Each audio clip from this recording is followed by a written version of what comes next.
Dubai থেকে বর্তমানে অনেকেই আসলে রোমানিয়ার জন্য জমা দিতে চাচ্ছেন। তো অনেকে জানতে চেয়েছেন যে ভাই আমি আসলে দুবাই থেকে জমা দেওয়ার জন্য চেষ্টা করতেছি, আসলে জমা দেওয়ার পরবর্তী পর্যায়ে কতটুকু আশা করা যায়। বিগত বছরগুলোতে যেটা দেখেছি দুবাইতে বিভিন্ন ধরনের সমস্যা, তো তার আলোকপাতে 2026 সালে কোনো সুযোগ সুবিধা আছে কিনা সে বিষয়ে কিছু তথ্য তুলে ধরার জন্য। দেখেন, দুবাই থেকে আলহামদুলিল্লাহ ভালো একটি সুযোগ সুবিধা রয়েছে রোমানিয়ার জন্য। তো যারাই জমা দিতে চাচ্ছেন, একটা সুযোগ রয়েছে।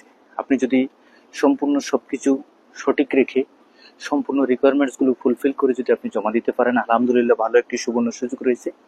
তবে 2026 সালে আশা করা যায় বাংলাদেশিদের ক্ষেত্রে, প্রবাস থেকে হোক অথবা বাংলাদেশ থেকে হোক, দুবাই ভিসার জন্য ভালো একটি সুবর্ণ সুযোগ রয়েছে। সুতরাং আপনাকে সম্পূর্ণ সর্বদিক থেকে লক্ষ্য রেখে আবেদন করতে হবে এবং 2026 সালে আশা করা যায় আলহামদুলিল্লাহ ভালো কিছু আমরা ফলাফল পাবো। ধন্যবাদ।